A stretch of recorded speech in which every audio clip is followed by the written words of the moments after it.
Welcome to the Summer Tony Woiak History Festival. This is the last presentation of the summer series, our fourth presentation. Now don't fret, because plans are already underway for winter 2025. We anticipate that the series will begin again probably towards the end of January. So look for publicity probably the end of November, early December.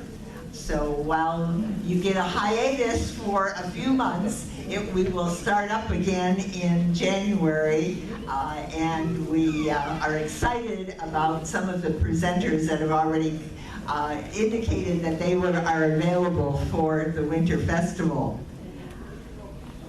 Some thank yous. First of all, thank you to all for joining us this evening. Thank you to Harbor Table for this venue. Thank you for our sound technicians who are really perfecting their skills. I think they put it together and set it up in what? Less than half an hour. Less than half an hour. So they're really skilled. They are not for a hire, however, only just here. And thank you to our videographer, Andrew Grimm, who is in the back and always records our presentations. Those are available on disc and are at the public library. So if you're interested in some of the previous presentations, they're available to be checked out. And thank you also to the Washburn Area Museum. They are co-sponsors along with the Washburn Heritage Association. This is two organizations that cooperate and come together to make these presentations possible. There is a container with water and cups in the back of the room. So if you find that you need a little lubricant, that is available. This is a really good group. We've never had a problem before, but I will just remind you that if you have a cell phone, turn off that cell phone so it doesn't interrupt our presenter. This evening's presentation, Slabtown. Where is it? Why is it called Slabtown? And why is that even significant? A presenter this evening is Dr. Matt Simoneau. Matt grew up in Wrigley, Minnesota, and as a child spent part of his summers in Washburn. Matt is a professor at the University of Wisconsin, Stout, and is a professor with Career and Technical Education Department. Because of Matt's interest in Washburn history, he currently serves on the two boards that I've just mentioned. He is president of the Washburn Area Museum. He also serves as vice president of the Washburn Heritage Association. I think that's great, you know, he's busy.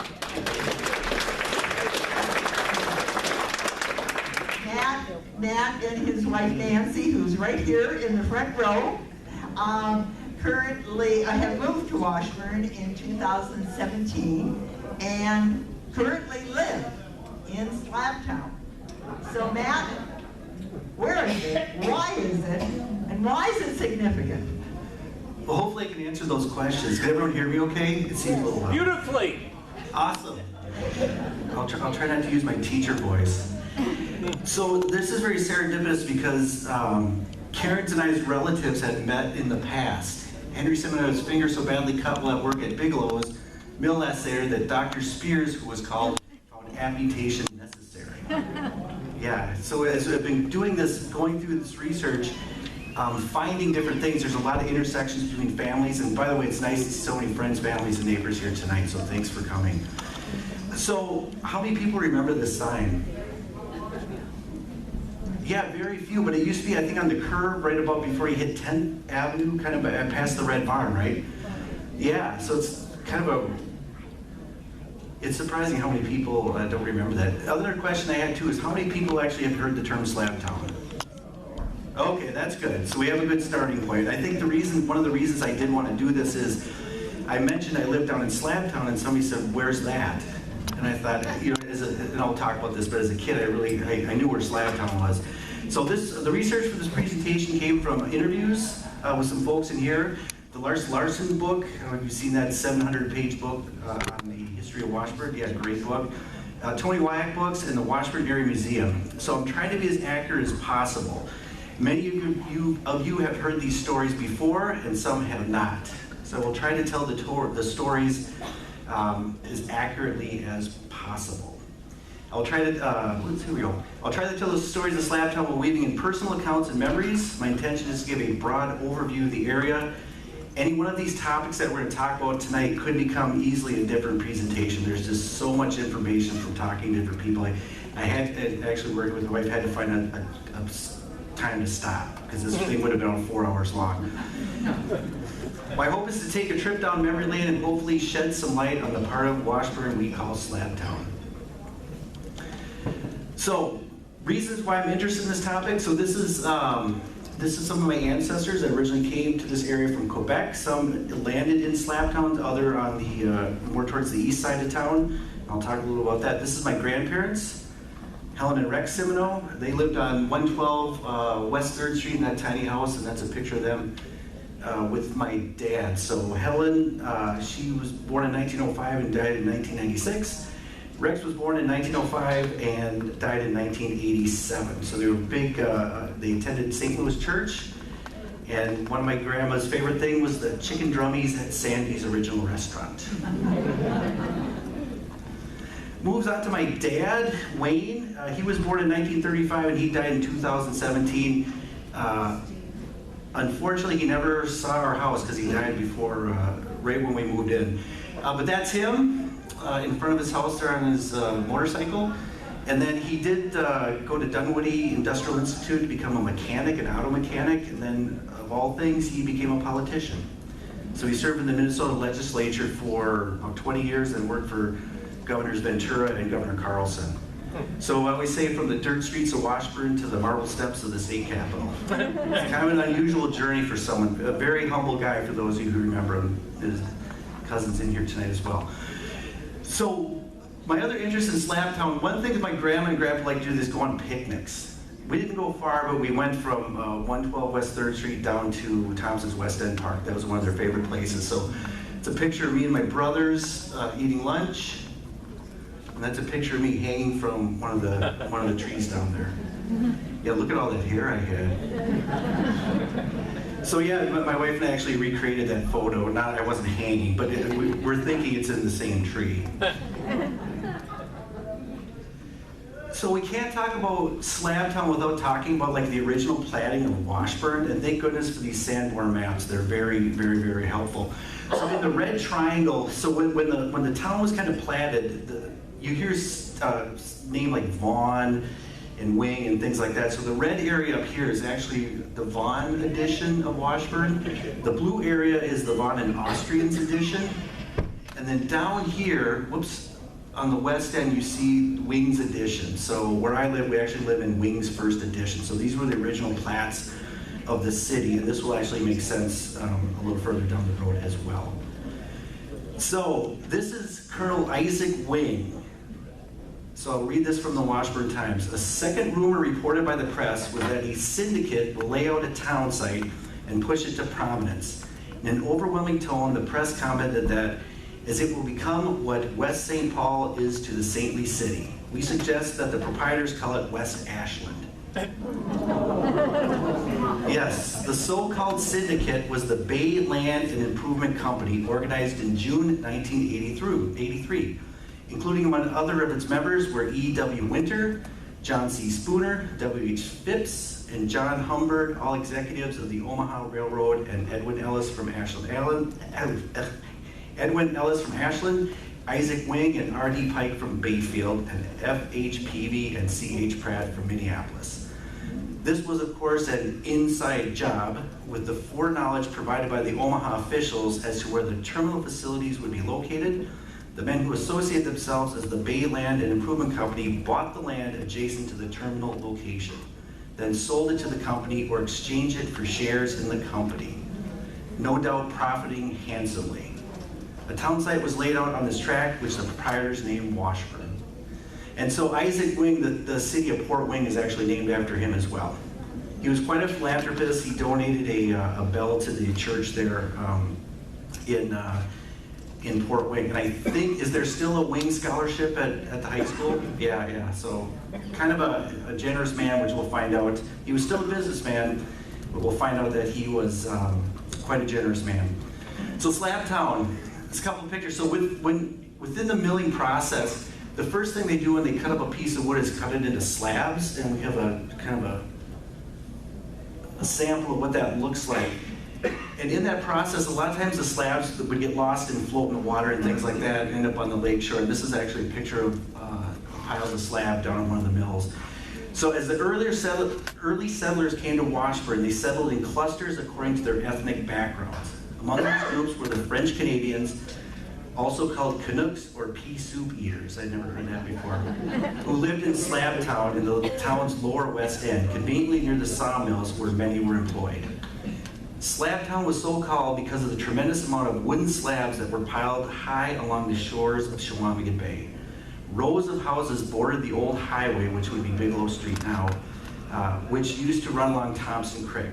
Many of them were made of slabs from the mill, with the sawdust used as insulation in the walls. Rooming houses were available for bachelor quarters. There were even a gas station, candy stores, saloons, and other places of business here in the area.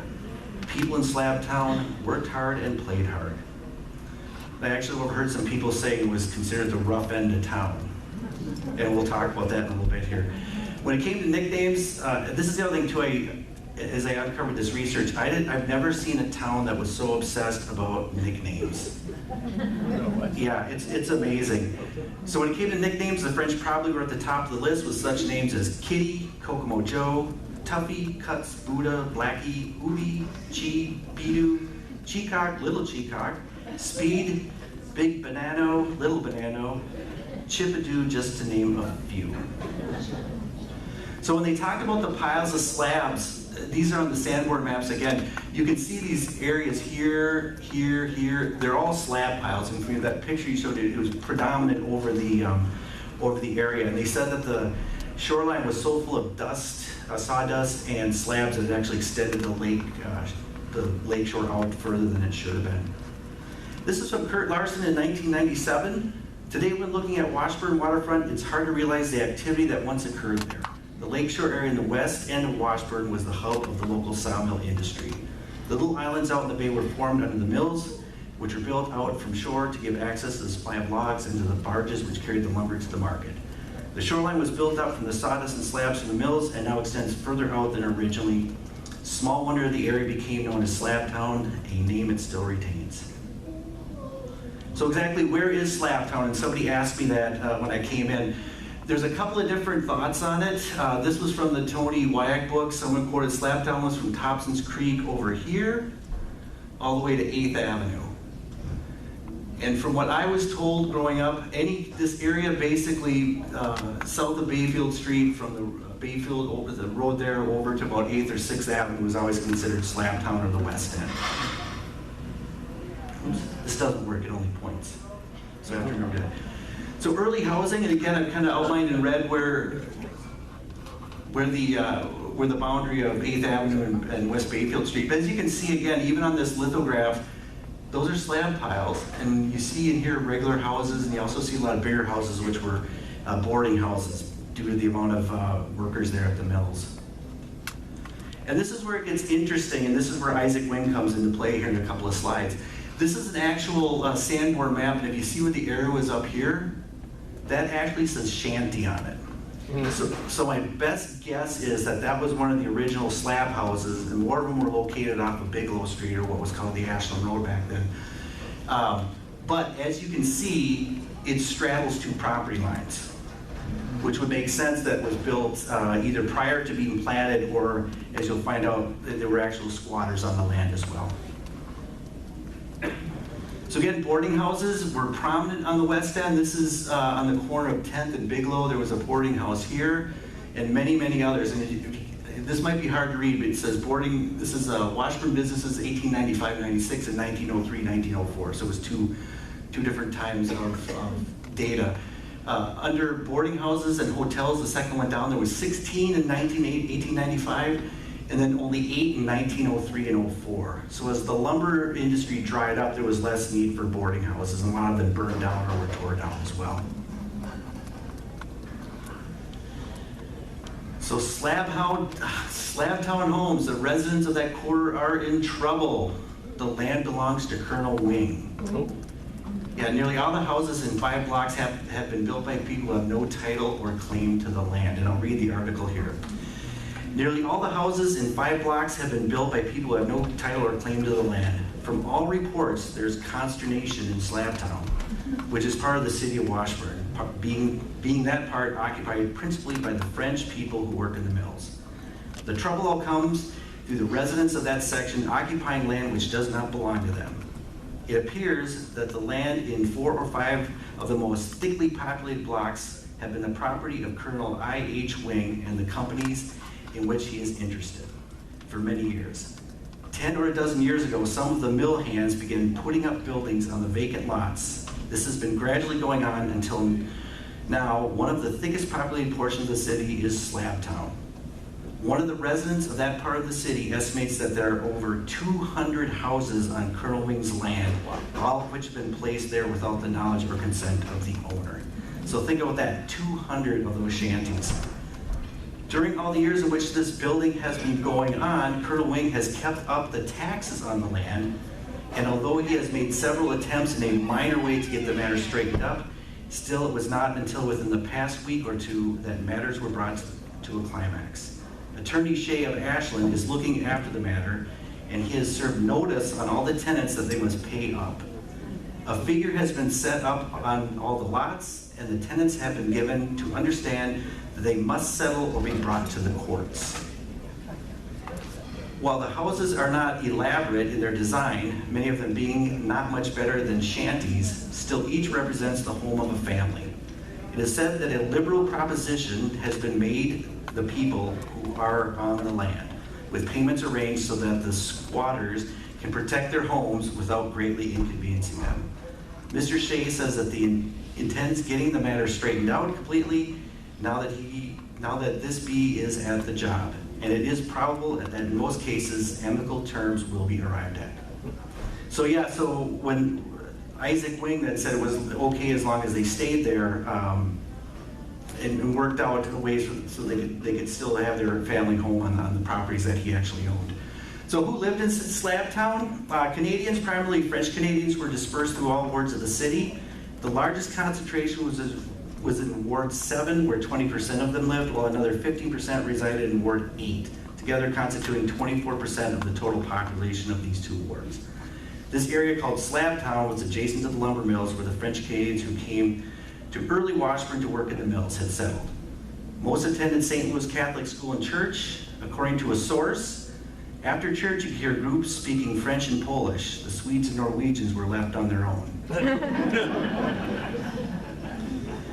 So this is a map, courtesy of the Washburn Area Museum. Nobody knows where it came from or what year it is, but it really represents kind of what my understanding of Slabtown was growing up, and you can see all these names here, all the French names that were associated with that area: Trempe, Tremblay, Frechette, Plume, Lizada, Burgo, Bolo, Demars, Monet, Cyrus, Lamoureux, Lorient, DeBelle, Cousineau, Frechette's again, Jonas.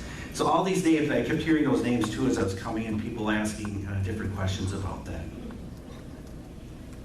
So where do they come from? And this is interesting.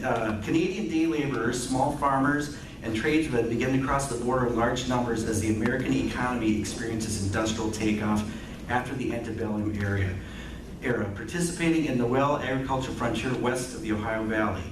With the unprecedented industrial expansion that followed the American Civil War, Canadian men and women, often along with their families, headed south over the 49th parallel state's economy. By the end of the 19th century, the number of Canadians born living in the United States was equal to 22% of Canada's total population. Many of the people that settled here in Washburn and in Slabtown came from Nova Scotia and Quebec. And these are stories pulled out of the Tony Woiak books. I remember my father, uncle, sister, cousins, even my grandfather, Napoleon Frechette, worked down in that area of town at one time or another in the lumber mills or the Excelsior plant. I also remember that many houses that were lying along the old Washburn to Ashland Road that was down by Thompson's Creek. I also heard the French people who lived there had a candy store there. Emily Fortier Frechette, my great-grandma, was born in France and came to Washburn with her husband Napoleon, who worked in the sawmills and lived in Slabtown. She used to sniff snuff that came only from Quebec or France. Nothing else would do. She hardly spoke any English and had 16 children. I believe her cousin was Eddie Fortier, who wrote the song Winter Blues. And that's in Souvenir Views. Veronica Veron Bergman told me, I remember Slabtown having a dancing party there every Saturday night. It was one of the highlights of my week, back in those days. We didn't have a car, so we had to walk. It was always fun meeting people at the dances. That was in the 1930s. So Slabtown was not without trouble. The number of saloons and boarding houses led to some less than desirable behavior. So this article is from what was called the Curbstone Gossip of the Washburn Times, from July 17th, 1902. And now it's written in kind of that old-time language, so you have to bear with me, but there's kind of a gist to the story. The spectators at the municipal court on Thursday last held a pathetic scene. There sat Judge Warden, his paternal countenance showing every sign of sympathy, which all could see he felt for two ladies who had been weaned their weary way from distant Slabtown to receive the fatherly advice of the judge on several questions of domestic jurisprudence. One lady raised her gentle voice and inquired if His Honor thought it strictly proper for her neighbor to send out her 9 youthful images of herself, our children, to make alterations on the features of her one, so her one child. The other seeker after wisdom asked the judge if he considered her neighbor justified in amusing herself by landing right-hand swings and left-hand jabs on the innocent countenances of her family, or in practicing baseball pitching with fruit jars, using her and her family for targets. The tears stood in the judge's eyes as he listened to these two tales of woe, and it was plain to see how deeply he was moved. The courtroom was silent except for an occasional sob. The two ladies from Slabtown cast shy glances at each other and the judge, while the children looked wistfully around for a brick or a jar of some sort. When the judge had calmed himself, he spoke, remarking that if the ladies would take their respective children into their respective bedrooms and apply a slipper at the proper time and place, it would have a most peaceful effect. Then, after promising each a couple of police to protect their lives and limbs, he dismissed them, and they went on their way, rejoicing at the words of wisdom they had heard. So when I had to read that about 10 times and figure it out, but I think what he was saying is if you hit your kids, you'll keep them in line and they won't be throwing fruit jars at each other. So a couple of notable characters in Slabtown, and all over Washburn there's notable characters. We're all a cast of characters here. But there was a couple of big ones. When I asked people that I interviewed who was kind of a notable person in Slabtown, the first name that popped up for almost everyone was Steve Thompson, the slab hauler. How many did anyone remember him? I know Chubbs does, yeah. Yeah, so, and Gary too. So Steve had a horse wagon, and he would go down to the lake and pull up slab wood and then haul it from the lake up to Bigelow Street to his property, where he'd dry the wood and then use it for firewood. And these are a couple of quotes. We were always scared of him. He was a big, tall guy, and he had a wagon, like the old-fashioned wagons that they'd hook one single horse to with a yoke. Well, he would pull it himself down the lake and pick up slab wood, and he'd pull it back up to his house. And like I said, we were little kids. We were kind of afraid of this guy. He had big ropes over his shoulder, and he always wore 100% wool underwear summer and winter. He did not wear a shirt over in the summertime. Real kind of coarse-sounding guy, probably an old Norwegian or something. He was a character, and then he had a brother with a wooden leg.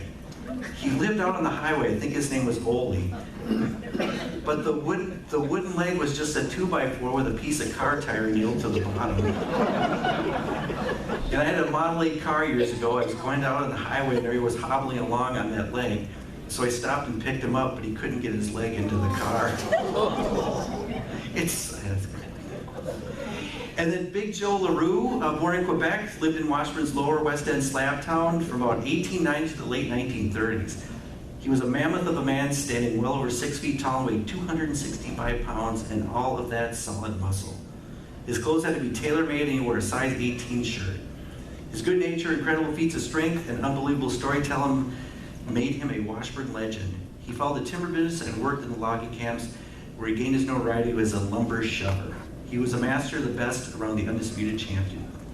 Because of his massive size and strength, he could handle more lumber faster than 2 to 3 men. And I think they talk about him in souvenir views as well, for those of you who have seen that presentation, yeah. So I asked people too, everyone I interviewed, I asked them, what was the reputation of Slabtown? Well, the West End was looked down on because it was all the DuPont people lived on the East End, and they were most of the executives and stuff like that, big shots out there.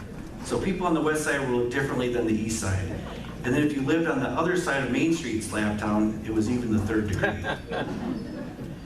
I always thought it was the poor side of town because right up there was the poor farm. So what I was told is that where the right across from the IG where the mayor's current house is, that there was a poor farm there. I don't know how many people remember that. Anybody? Okay. My mother did. Yeah, and that was common back in those days to have poor farms for people that couldn't afford, instead of being on, there was no welfare, so they'd work on the, they would work on the poor farm and raise food, and they'd have a place to live. And where I worked in Minnesota, the poor farm actually had a poor cemetery, they called it. So they bury them for free, yeah. So where did they work? Obviously the mills, I'm not gonna go too deep into that, but the proximity to the mills from where they lived was easier for them to walk down there. A lot of people didn't have cars. Mills was one of the biggest employers, and as the mill industry started to drive, there had to be other opportunities for employment. So there was a few things that kind of hung around after the lumber kind of dried up. One was the box factory, and what's interesting, you think about a box factory, back then they didn't have Amazon and cardboard boxes, so box factories would make things and ship things in. This is actually a cheese box. It wasn't made here, but that was just kind of the things they'd make. So it was typical of the development of lumber mill towns that small woodworking plants to produce finished wood products were established soon after the sawmills began operation. They used hardwood and pine bypassed by the loggers or waste wood from the mills. 2 such woodworking plants were established in Washburn in the early 1890s. The first was the Washburn Box Factory for making trunks and boxes, constructed in the spring of 1893 on an unknown site. So it's approximately where the sewage treatment plant is, was the box factory. The factory was located in Washburn after village businessmen raised enough money for an offer to the owners to counter an offer made by Ashland to locate the plant there.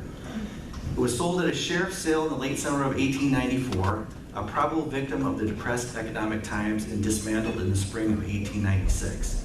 The Washburn Manufacturing Company, founded by local men, built a plant in the spring of 1893 in the area between Bigelow Street and the Omaha Tracks, eastward from 8th Avenue. So that's approximately where we live. And Gary, I think that would be right in your house there.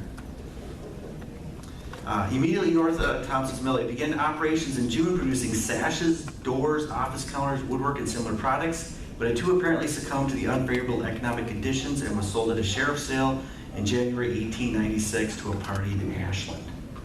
In March, the company was purchased by O. Lamoureux and Elmer Kenfield of Washburn, who converted it to manufacture of wire wheels and boxes. Timber was supplied to the plant in the form of small logs or bolts. Supplying the bolts to the mill was a profitable sideline for many farmers in the surrounding area, particularly in the winter, who harvested timber that was bypassed by the big lumber companies. So this is another interesting fact about the owners, Lamoureux and Kenfield. In 1912, the 2 owners of the box factory each purchased a Cadillac car, bringing the total of cars of Washburn to 5. Yeah. The box factory had a resurgence during World War I, but as the economic base diminished in the 1920s, it went out of business. So the war did bring a little, along with DuPont, a little bit of profit to Washburn, but it just couldn't sustain it. There was also the Excelsior plant, and Chuck, I don't mean to call on you, but I think your dad's in here. Is that him right there? Yes. Yeah, so this was interesting, what the Excelsior plant made was like shavings for things, and for packing jars and boxes, and for stuffing toy animals too. Which is weird to think that you have a wood stringy kind of shredded stuff that was stuffed in the kids' toys. No wonder they didn't last so long. So after that became the Anchor Shipbuilding Company. Again, this was another attempt to kind of revitalize Washburn and Washburn's West End there. It was incorporated in 1918 by a number of Washburn men beside outside interests to take advantage of the post-war ship construction boom. It generally conceded into shipping circles the Times declared that Washburn is entitled to a shipyard with all the natural advantages as the water frontage, depth of water, ideal shoreline, and a bay protected by natural breakwater. A more ideal location than that secured by the Anchor Shipbuilding Company is impossible to obtain. Brimming with its usual cheery optimism, it predicted that a fourth berth yard will employ upwards of 500 men when in operation, and this would mean that the city would experience a growth that would make it outdistance other cities on Chequamegon Bay and become one of the most active industrial centers in northern Wisconsin, for with the shipbuilding works and other industries are bound to follow. The shipyard was occupied a tract of lakefront located approximately between 8th and 10th Avenues West, including the Stern Mills property and land purchase from the Kenfield Lamoureux Company. In October 1919, the company received a contract to build a ferry boat for use on the Hudson River. Construction of the ferry boat proceeded rapidly, and by June it was ready for launching. Named the Hudson Athens for the two ports on the Hudson River it was to serve, the ferry was 102 feet long, 33 feet wide, and double-ended with a propeller at each end. This is where it gets interesting. The launching on Saturday, June 25th, 1922 was a failure. After the customary bottle of champagne had been smashed against the bow by Daza Sprague, wife of Monroe Sprague, the boat slipped panway down the ways and then stopped, stuck fast because the ways had settled under the weight of the boat. Efforts to move the boat were to no avail, and it was over a week before the boat was finally pulled into the water by a tugboat. And that's a picture of the boat there, the Hudson Athens. So that was the first and only boat ever constructed here in Washburn. So then on to saloon. The West End had its share of saloons because of the amount of young men working in the mills. It prompted Minnie Cudmore's father to fence in their yard on 9th and Bayfield Street, and to only let Minnie out with a male escort. She was born in 1893 and was a young woman during that heyday of the mills. So as you can see here, so as I talked about earlier, the number of boarding houses went down from 16 to 8 during those two time periods. The number of saloons actually increased from 16 to 19. So apparently the economy was depressed, so we needed more saloons so people could drown their sorrows. So some other businesses in Slabtown that I heard from people. Hungry Joe's gas station. How many people remember that? Hungry Joe, so why did they call him Hungry Joe? Well, the kids named him that because he ran out as soon as he got there to get gas. He didn't want to leave. He wanted to get the money, and so they called him Hungry Joe. He was hungry for money. Well, you know how kids are. Also, Tourville's store. People remember that one? So it was down on the corner of Bigelow and 11th. So it was a grocery store and confectionery, and it had one gas pump, a Texaco gas pump in front of it as well. Then there's the fur farm out on Fur Farm Road, and apparently they had quite an operation out there, and actually had a bridge that went over Thompson Creek. So here's an account of the mink farm, owned by Penny Pincher Johnson. The mink were in cages, and they had just ground up horse meat and mixed other stuff with it.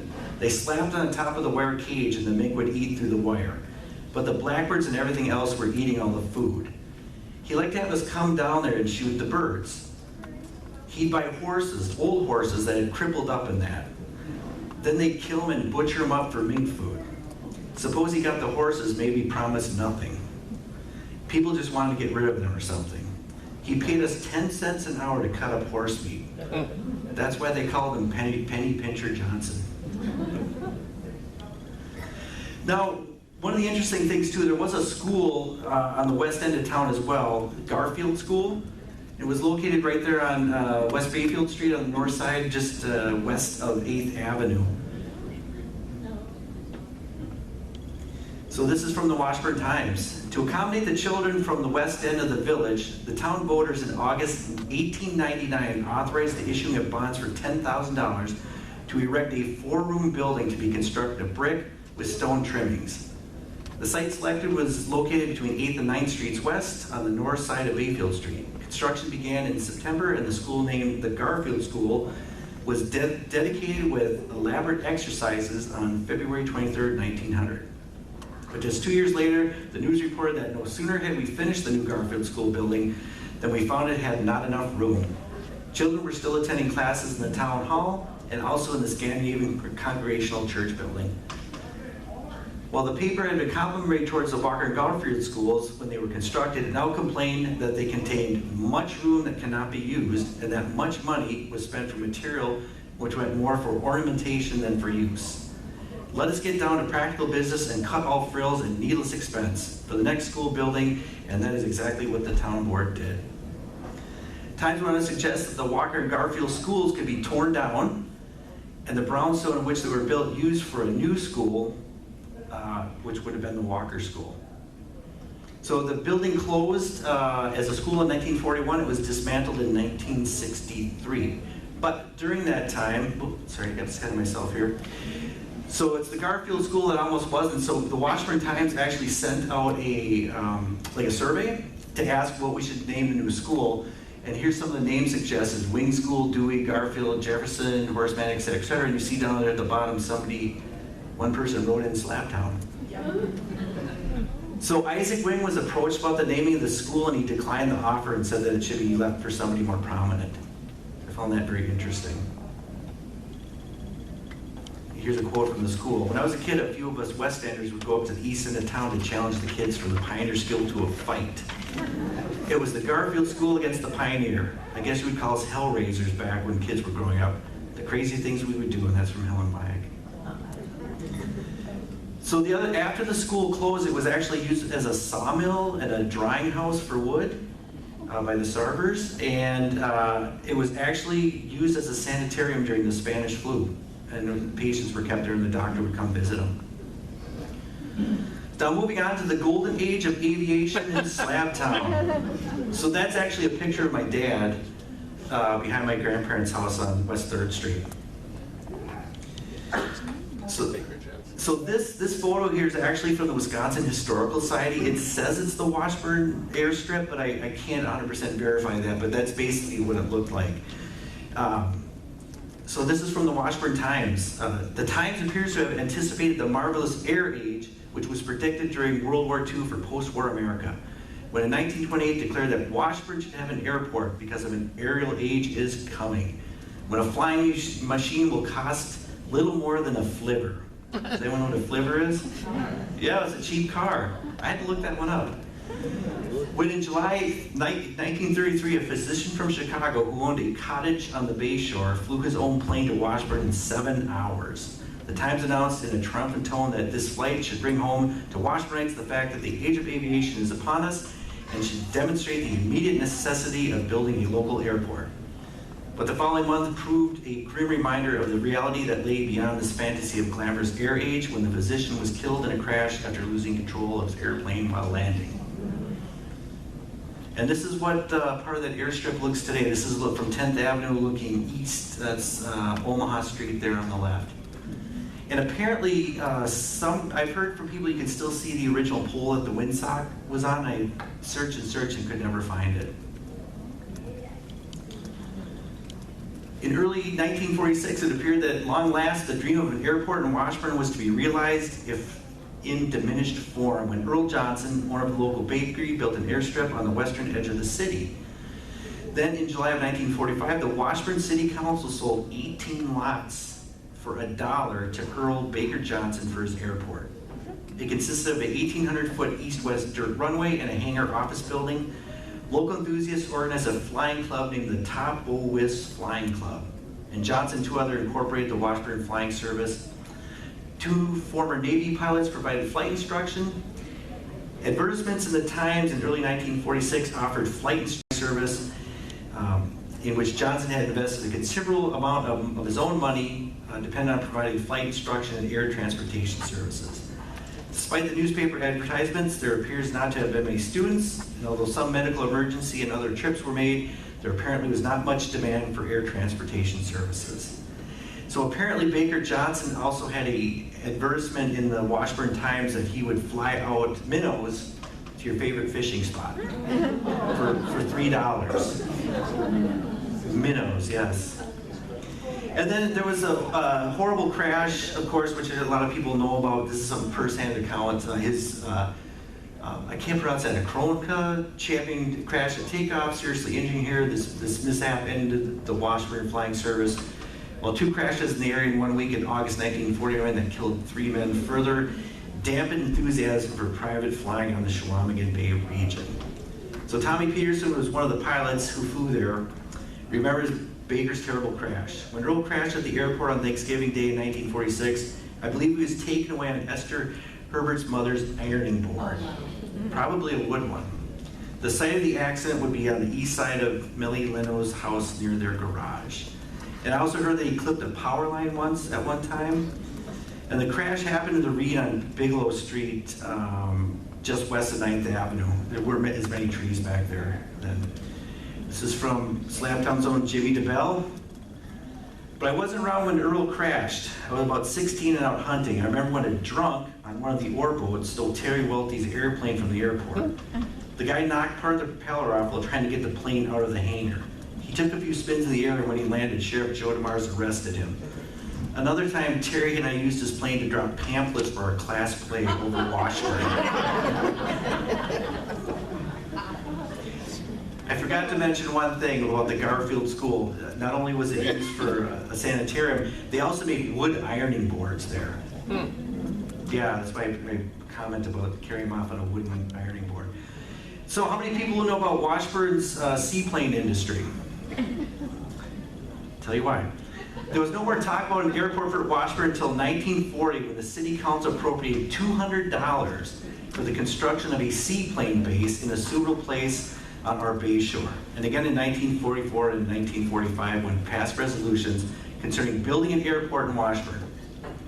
The seaplane base project was sponsored by the federal government through the National Youth Administration, or NYA, as part of a program to construct such bases in every locality where suitable water facilities are available as part of the preparedness program. So that was part of the New Deal. In July 1940, 19 youths were employed under the NYA, constructing a large raft and dock on the shore at the foot of 8th Avenue West. Work on the base was incomplete when the NYA program in Bayfield County was suspended in July 1941. So half of a base was built and no seaplanes ever landed there. So you can't talk about the West End without talking about Thompson's West End Park. Once the site of the turn-of-the-century lumber companies in the 1970s, this park was developed with 50 full-service campsites by Mayor Jack Blabensky. The name honors Mayor Hans J. Thompson, who served the city from the 1930s until 1966. So I have some first-hand accounts here. In the 60s, George Major Jr. had a little hamburger joint at Thompson's West End about where the culvert is or near the big wooden fish. It was only about a 4-stool.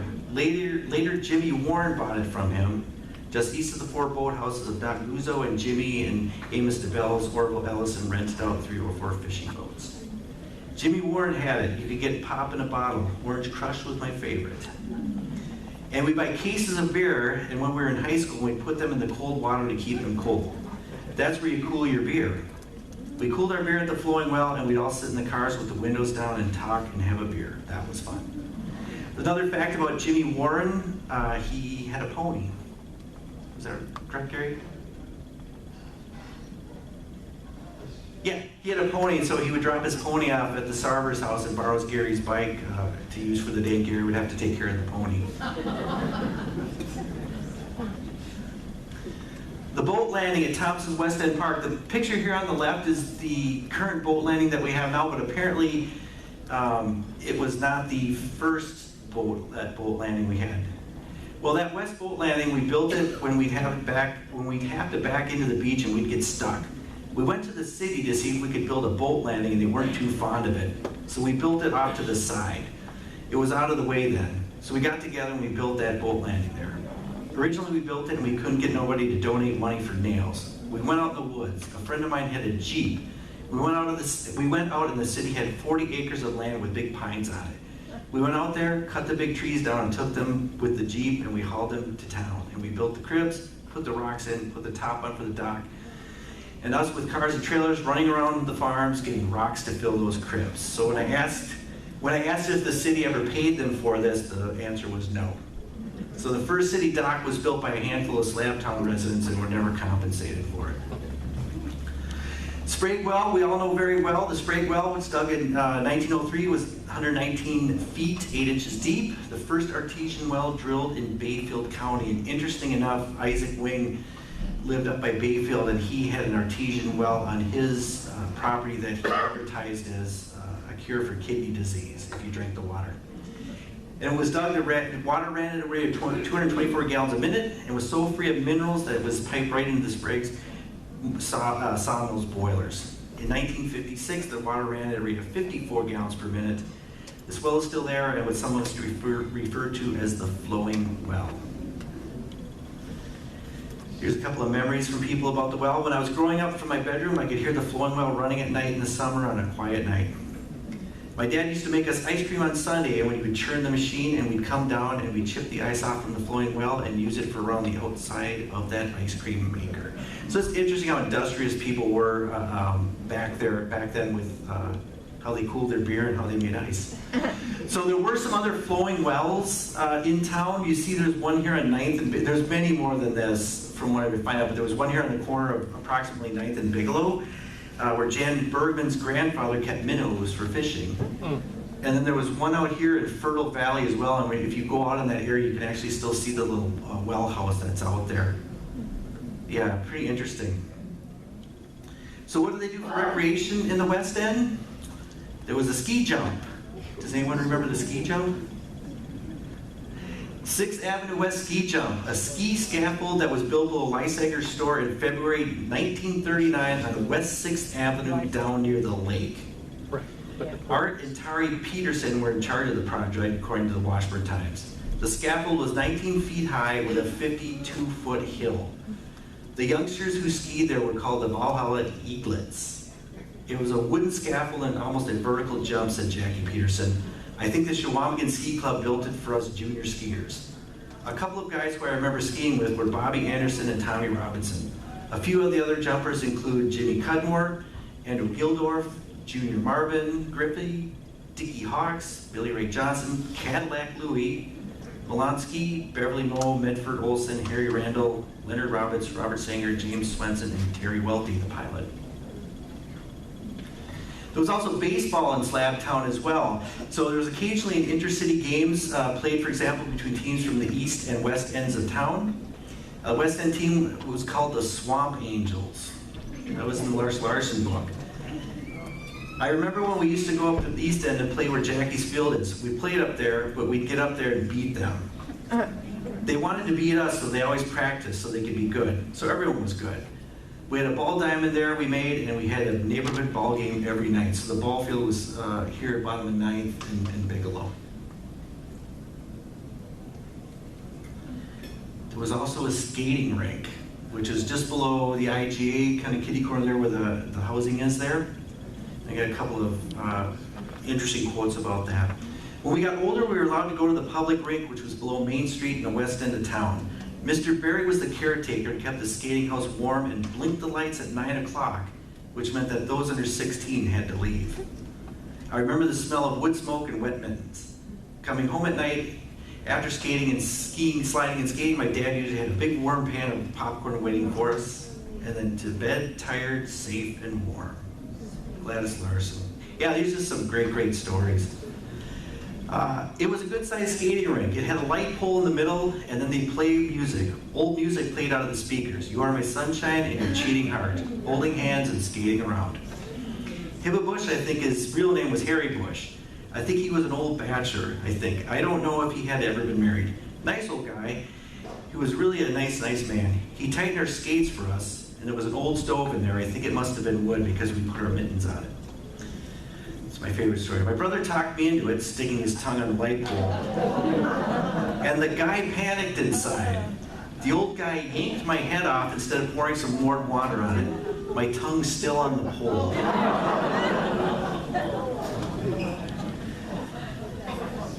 The other activities for recreation was sliding down, oh, that's kind of washed out there, but Cemetery Hill or 8th Avenue that goes up to the cemetery. We'd go up to the top of Cemetery Hill, we'd ride down there on our bikes as fast as we could go. And one day my chain came off and I was going to beat 60. I didn't want to keep going down the thing. I tried to turn well, but I was going so fast I couldn't make the turn. I ended up plastered in that bush, cut up and scratched. And that's the corner where it turns from, where C intersects there. We used to take big tires, the old semi-truck tires, and we take them up top of the hill and open them up and sit inside it and roll down. Nobody ever got down to the highway, but we got down to that house a couple of times to the bush. Kids were tougher back then. The other interesting thing I found was they would slide down 9th Avenue there, 9th Street there. We'd go down to the flowing well, haul water up and freeze the whole avenue. So we'd slide with our sleds. But then the neighbors down there, for sure girls, they came out and threw ashes out. They were mad at us for some reason. Minnie Cudmore's father would take a horse-drawn cart to the flowing well and fill up barrels of water to flood the street. And I think this happened in other parts of town as well.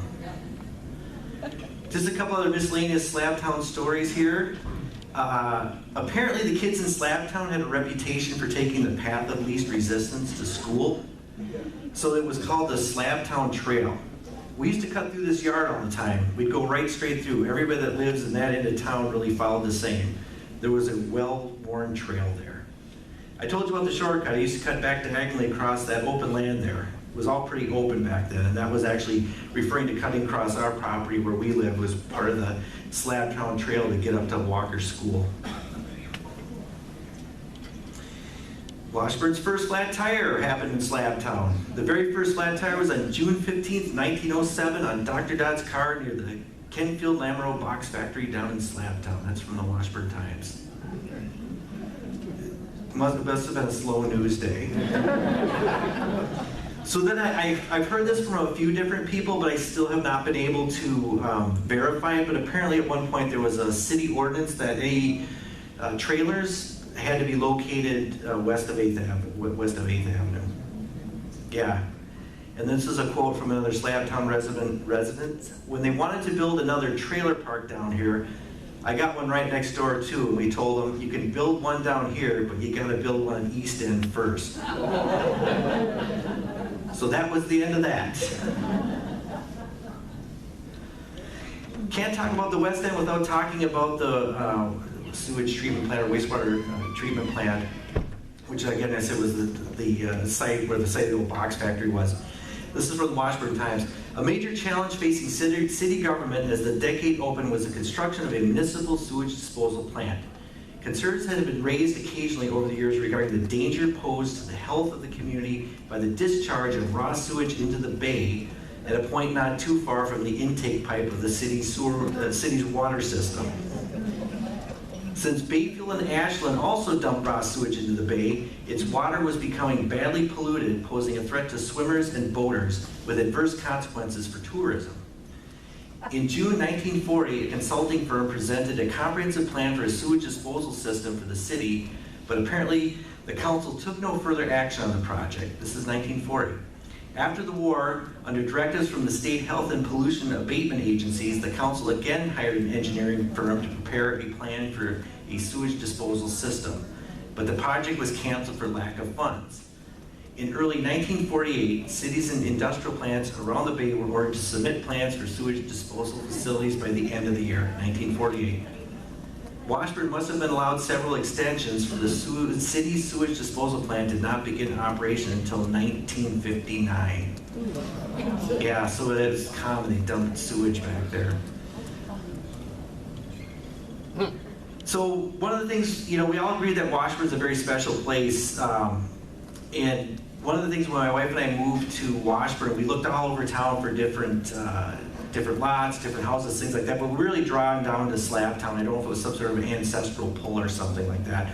So this is actually a stone that I had made that sits in front of our house there, kind of honoring Slabtown. And what I found out where we live on Omaha Street, our lot was actually a hayfield, and people would take the hay there and feed the cattle that lived in the Slabtown area. And most of that kind of dried up after the Great Depression. People didn't have cows and things like that anymore. So that's all I had. Kept under an hour, which is pretty amazing. So special thanks to a couple of people. I think they might be here. One is Jan Bergman. Jan. Jim DeBell, I don't know if he made it. He is truly a resource. I told him he has to get up here and just start talking because he can tell the story of this whole town inside and out. Gary Holman, are you back there? Susan Macbeth in the Washburn Area Museum. Thank you. Gary Butch Sarver. Yes, Gary. Don Schoolon, who he is not here. I talked to him on the phone. And then Tony Simoneau. Well, thank you everybody for coming. This has been great.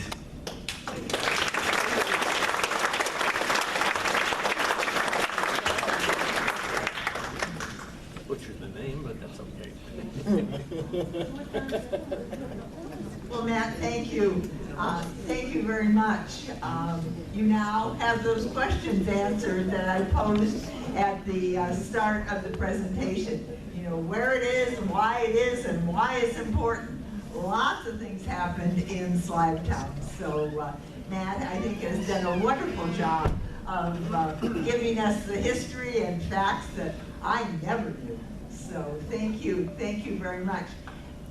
Some of you may have questions for Matt, and I would ask that Matt will be in the back of the room. We have many cords here, and so it's not real conducive to coming up and talking to him. But I guess we can take some questions from the audience. Are there any questions of Matt? I'm wondering, was Ken Walter Washburn ever here? No, he never visited the town. I think he planned to when he died, before it happened or something.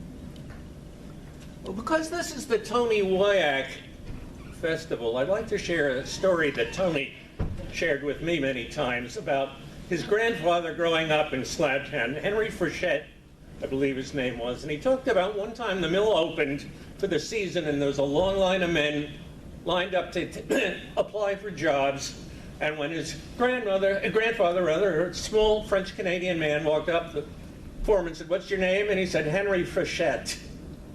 I told him, "Take a walk, we don't need you."